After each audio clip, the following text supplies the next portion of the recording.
Monday morning. She passed me the papers like it was a napkin. No emotion. No explanation. Just, sign these and be out before noon. Across from me, on the damn couch I helped buy, her parents were smiling. Smiling like they just won the lottery, while my life was being detonated with the pull of her pin. I glanced at the papers. Divorce. No discussion. No fight. Just like that, Taylor, the woman I loved, rebuilt a home for, protected, was discarding me like spoiled milk. Let me rewind a little. Just 1 week earlier, I'd finished spending my entire savings, everything I had squirreled away over 6 years, rebuilding her parents' collapsing house. A storm had ripped through our area, tore part of the roof off, flooded the basement, even shifted the foundation slightly. It was bad. Her dad, Alan, had just lost his job, at least. That was their story. They cried. They begged. And me, like an idiot in a cape, I swooped in. I took unpaid leave from work, brought in my buddy from construction, called in every favor I had. I was hammering beams at 3 a.m. while Taylor sat inside scrolling her phone, laughing at God knows what. I thought I was doing something good, something honorable. You know, family, loyalty, all that. I thought she'd be proud. That morning, I barely had time to sip my coffee before she dropped the bomb. I'll come by for the rest of my things later, she said casually, like she was talking about dry cleaning. And don't make a scene, Jason. My parents already know. This isn't working anymore. Her dad gave me that smug look, the kind that says, you were always the backup plan. Her mom, Janice, didn't even pretend to feel bad. She actually had the nerve to say, we're proud of how you handled the renovation. You really came through. I didn't yell. I didn't cry. I just sat there, stunned, as my hands went numb and the room swirled. The woman I married, who I thought had my back, just cut me loose like I was a stray dog. Where am I supposed to go? I asked, trying to hold whatever was left of my voice together. She smirked. Honestly, Jason, that's not my problem anymore. I left with a gym bag and a box of tools. I slept 3 nights in my truck, 2 on a buddy's couch, and the last 2 in a motel room that stank of bleach and broken dreams. But it was on that 7th day, when I returned to the house, not for her, not to beg, but to get a wrench I'd forgotten, that I found it. That thing in the crawl space. That dirty, dust-covered secret wedged behind the insulation like it didn't want to be found. And when I saw it, everything I thought I knew about Taylor, her parents, and this entire betrayal turned inside out. She thought she could erase me. Thought she could throw me away like yesterday's trash. But she forgot something. You don't bury a man alive and expect him not to claw his way back. It was a faded shoebox, duct-taped shut, wedged behind an old crawlspace vent in the farthest corner under the newly rebuilt floorboards. If I hadn't dropped my wrench through the slats and gone crawling like a damn raccoon to retrieve it, I never would have seen it. I don't know what made me open it. Maybe curiosity. Maybe a deep, itching sense that something wasn't right. Inside? Photos. Notes. Receipts. A burner phone. At first glance, it looked like a bunch of garbage. But as I started flipping through the contents, my stomach dropped, then twisted into something I can't even describe. A receipt from a hotel downtown for nights, dated during the week I was breaking my back fixing their house. A note on hotel stationery that said, "Thanks for the night. You always know how to make me forget he exists." Signed with a lipstick kiss. The photos? Blurry, candid shots. But one was sharp enough. Taylor, wrapped in a towel, standing at a hotel room door, kissing some dude who wasn't me. He was tall, lean, had that frat boy smugness. I recognized him. His name was Kyle. Her friend from her old marketing job. She told me he was gay. Told me he was like a brother. I dropped the photo. My hands were shaking. My jaw clenched so tight I felt a pop in my ear. She used me. Set me up. Made me the fool who rebuilt the castle while she snuck out the back gate with her Prince Charming. I sat there in the dirt and darkness, with dust in my throat and rage in my chest. All those nights she came home, tired, turned away from me in bed, called me needy for asking why she was always on her phone. It was all a setup. The second I poured my savings into that house, she'd already planned the exit. She knew I'd be drained. Knew I wouldn't have the energy or the money to fight back. But here's the thing she didn't count on. I don't go down quiet. That burner phone had messages still saved. Filthy ones. Photos. Names. Kyle. Alan. Wait. Alan? I read it again. Her dad's name. Text from Kyle. "You're sure Alan's okay with this? We're doing it under his roof." Her reply. LOL, he thinks it's payback for Jason being a boring loser. Don't worry, Daddy's on our side. The box hit the floor. It wasn't just Taylor. Her whole damn family was in on it. They played me. I rebuilt their home, slept in my truck while they partied, laughed behind my back. I stood up in that crawl space, hit my head on a beam, didn't even feel it. Everything they'd taken from me, my savings, my marriage, my dignity, I was about to take back. Tenfold. And I'd start tonight. I didn't go to the police. I didn't call a lawyer. I didn't even tell my friends. Not yet. Because I knew if I reacted now, angry, sloppy, loud, I'd lose the only thing I had left, the element of surprise. So I played dumb. I walked out of that crawl space like I just picked up my wrench and nothing more. I even smiled at Alan, who was outside grilling like some suburban king. He gave me a little wave, like I was a dog who didn't understand he'd been kicked. I waved back. Inside, Taylor was laughing with her mom in the kitchen, barefoot, casual, like nothing ever happened. Like she hadn't nuked my life and handed me the pieces in a manila envelope. Thought you were gone for good, she said, not even looking up from her iced coffee. Need something? Just left my wrench. All good now. She shrugged. Try not to take anything else on your way out this time. I wanted to snap back, throw every receipt and photo on the damn countertop and scream in her face. But I didn't. I smiled, said thanks, walked out. Then I drove straight to an old buddy of mine, Mason, a beast of a man who owed me a favor from years back when I bailed him out of a rough situation. He runs a private security firm now, deals with things that lawyers can't or won't. When I showed him the photos and messages, he just stared at me. Damn, Jay, this is cold. You sure you want to go this route? I'm done being the idiot. I want it all documented. I want them exposed. And I want her to feel it. Mason nodded slowly. All right. Then we start tonight. By 8 p.m., we had a burner phone cloned. By midnight, we had Kyle's real address. Not the one he used for work. The one Taylor visited. Mason had guys watching the place from a distance. I didn't need to guess anymore. I was going to see it. But there was one more thing I needed to do first. I drove back to that house. Quiet. Late. The kind of silence where betrayal breathes loudest. And I did what any man who's been robbed of his pride, his love, and his damn future would do. I opened their electric panel and killed the power. Then I walked into the backyard and unscrewed the main water valve. Quietly, carefully. They wouldn't even know until the morning. Petty? Maybe. But it wasn't revenge. Not yet. This was disruption. I wanted her off balance. I wanted her irritated, confused. I wanted her scrambling while I rebuilt what she tried to ruin.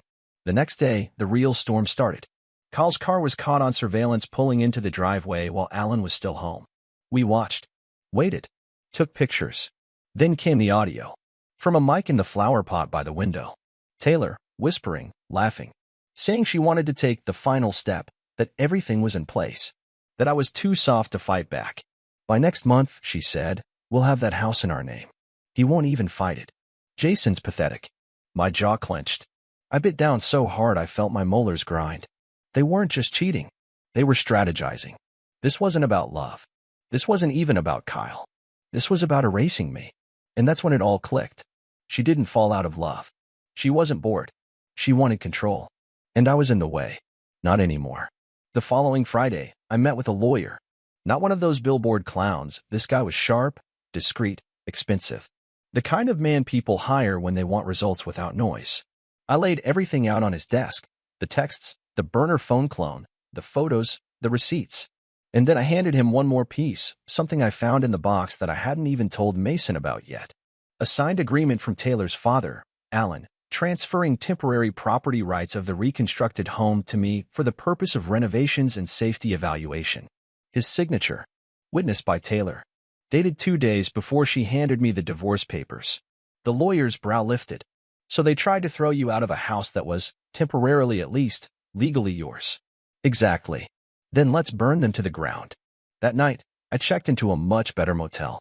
Not because I needed luxury, but because I needed clarity. Quiet. And cold AC. I stared at the ceiling, phone in my hand, watching Kyle's live location pulse on the screen. My buddy's tracker was still holding. He was at a fancy rooftop restaurant, a place Taylor always said was too expensive for us. Figures. I scrolled through the mic audio again, stopping at a part one missed the first time. Kyle, when's the settlement going through? Taylor, end of the month.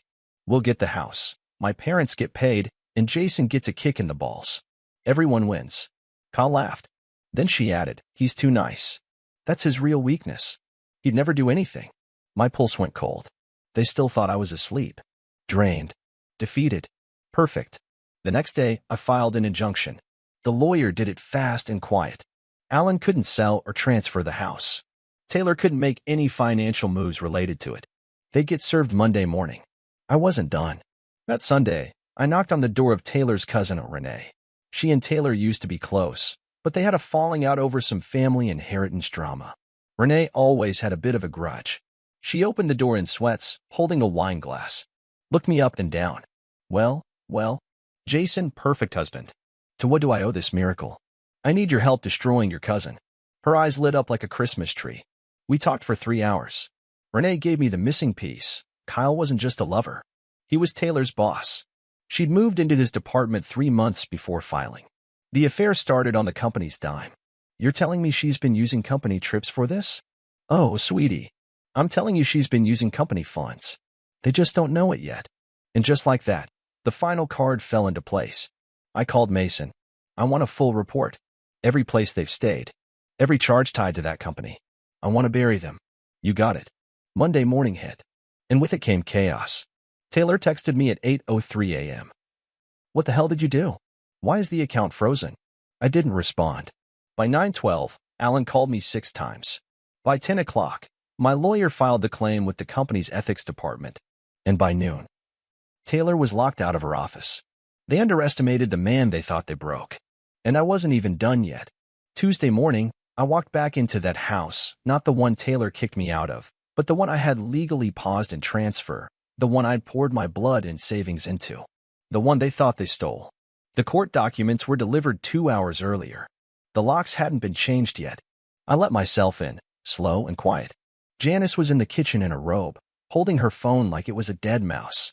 Alan stood stiff, reading through the papers with a face like curdled milk. Morning, I said calmly. Just here to take photos for the case. Legal stuff. Janice flinched. Alan tried to puff his chest but said nothing. Cowards in daylight. I pulled out my phone and started taking photos. Walls, floor, roof, everything I fixed. Every nail and screw that I paid for. You can't just walk in here. Alan finally spat. You signed it over for safety assessment, I replied, holding up the document. You remember signing this, don't you? He opened his mouth, then shut it. He did remember. I'll only be a few minutes, I added. Wouldn't want to interfere with your upcoming financial investigation. That hit. His face drained. I turned to leave, then paused. Oh, by the way, I said over my shoulder, your daughter's been suspended from work. Something about misused funds and inappropriate workplace conduct. Not sure how that'll play in her little settlement strategy. Janice gasped. Alan finally sat down. Outside, I didn't smile. I didn't cheer. I didn't celebrate. I breathed. That night, I finally got the last piece from Mason, a hotel surveillance clip. Clear as day. Taylor and Kyle, wrapped up in each other, walking arm in arm into a resort she claimed was for self-care. The timestamp? One day after I pulled an all-nighter fixing the leaking crawl space. The rage wasn't hot anymore. It was frozen. Precise. I sent that clip, along with the receipts and screenshots, to HR. I CC'd the ethics board. And I blind copied her boss's boss. Renee gave me the name. Less than 24 hours later, Taylor was terminated. Not suspended. Not on leave. Fired. Blacklisted from the industry. Her text came in like clockwork. You ruined my life. I stared at the message. And I wrote back just one word. Good. She didn't respond. But I wasn't done. Because now, it was time for the part she never saw coming. Not revenge. Redemption. I moved back into the house the following week, not because I needed shelter, but because I could. The court granted a temporary occupancy injunction while the ownership was being evaluated, and my lawyer made sure Taylor couldn't even set foot on the property without risking arrest. It was poetic, really. The woman who told me to be out by noon now couldn't legally step onto the lawn I'd reseeded. But it wasn't just about the house. It was about reclaiming what she tried to erase, my sanity, my dignity, my voice. Inside, I found little reminders of her chaos. A wine glass still on the counter, a drawer filled with her old makeup, a yoga mat rolled up in the corner like a forgotten lie. I gathered it all into boxes, left them outside the front door, and sent her a single message. Come get your things. You have 1 hour. She showed up 45 minutes later in a black SUV, sunglasses on, hair done up like she hadn't just been professionally humiliated. Kyle was behind the wheel but didn't get out. He looked straight ahead like a man hoping the ground would swallow him whole. She approached the porch with slow, controlled steps. I stood in the doorway, arms crossed. These are all your items, I said calmly. Anything else left behind becomes trash. She sneered. You know this isn't over, right? I tilted my head. You're right. It isn't. Her smirk faltered. I stepped closer, voice low. Because next week, the fraud case opens. And your name's at the top of the list. She flinched but tried to recover. You think anyone's going to care about your little revenge crusade? I smiled, slow and cruel. It's not revenge. It's just the bill coming due. She looked back at Kyle like she needed backup, but he didn't move. He didn't even blink. She grabbed her boxes in silence and stormed off. I watched them drive away with the kind of peace that doesn't come from justice, but from finally seeing clearly. In the following days, I started repairing more than just walls. I reached out to friends I'd ignored during the chaos. Took long walks. Read books I hadn't touched in years. I started sleeping again, real sleep, not the kind where your body shuts down from emotional exhaustion. Mason invited me out for drinks. We sat on his patio, watching the sun go down, beers in hand. You did good, he said. Real good. I feel like I've been underwater for a year, I admitted. You were. But you came out swinging. I nodded, quiet. There was still a court case coming. The divorce would finalize in a few months. But I wasn't scared anymore. I wasn't broken. I was rebuilding. And this time, I wasn't doing it for someone else. I was doing it for me. Weeks passed, and with each day that I didn't hear from Taylor, the weight on my chest got lighter. The legal process grinded on slow, cold, impersonal, but I wasn't afraid of it anymore. I had truth on my side, and more importantly, I had clarity. She had always worn masks. Sweet around friends, supportive in public, but dismissive and bitter when no one was looking. I used to convince myself that it was just stress, or her way. I'd bend over backwards, excuse the little jabs, the rolled eyes, the way she always needed more and never noticed what I gave. But now the veil was off. I saw her for who she really was, opportunistic, manipulative, and hollow. I spent my mornings jogging through the neighborhood, headphones in, watching the sunrise like I was seeing it for the first time. In the evenings, I worked on the house, not for her parents, not to prove anything, but because it was mine now. The tools felt different in my hands. There was pride in the way I measured, sawed, built. One afternoon, I got a call from HR at Taylor's former company. We just wanted to let you know, the woman said, her tone clipped and businesslike, that our internal review is complete. Several charges on the company card were confirmed to be unauthorized. Your submitted evidence was critical in this process. Thank you for letting me know, I said calmly. Ms. Sutton's employment has been terminated, and we've flagged her profile to prevent future internal hires. We're also forwarding the case to local authorities for possible prosecution. I hung up the phone in silence. It wasn't joy I felt. It wasn't even vindication. It was a quiet, settled justice. Like the universe had finally balanced the equation. Later that week, I drove by her new apartment, not out of longing, but to make sure she wasn't circling mine. Call it instinct. Her SUV was there, parked crookedly. Kyle's car wasn't. Part of me thought she might show up again, maybe try to spin some final excuse. Blame stress. Pretend none of it was real. I'd seen her manipulate people her whole life, friends, colleagues, even family. But she never came. Maybe she knew the game was over. Or maybe she was already trying it on someone else. It didn't matter. What mattered was what came next. I started writing again. I hadn't touched a journal in years, but now the words poured out like pressure bleeding from an old wound. I wrote about what it felt like to lose everything, then gain yourself in the rubble. I wrote about love and how it doesn't always die with screams.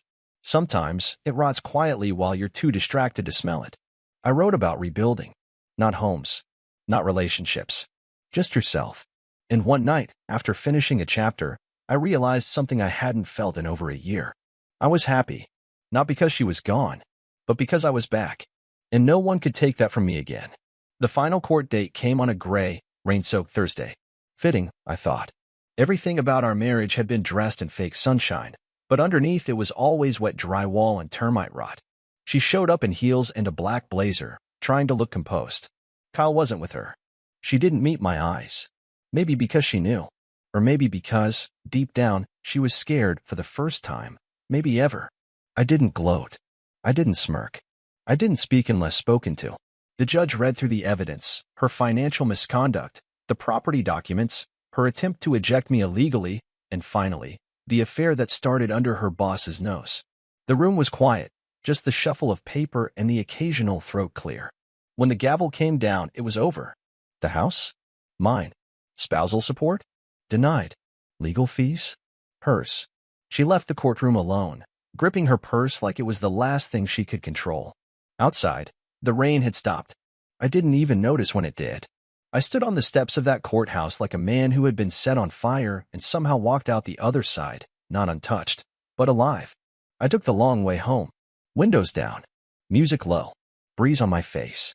When I walked back into my house, I didn't feel the need to sage it or erase the memories. No. I let them sit there. Let them rot in the corners like old food you stop noticing. Because I wasn't afraid of them anymore. I poured a drink. Sat on the porch. Watched the clouds pull apart and let the light back in. This is what they don't tell you about betrayal. It doesn't just take your trust. It takes your reflection. It warps who you thought you were. But if you're lucky, if you fight, if you survive, you come back, sharper, stronger, and absolutely bulletproof. So, here's my advice to anyone who's been in my shoes. Don't rush the revenge. Don't beg for closure. And never, ever, hand over your worth to someone who only values you when you're silent. Let them bury you, but be the man who digs his way out and builds something better from the dirt they left you in.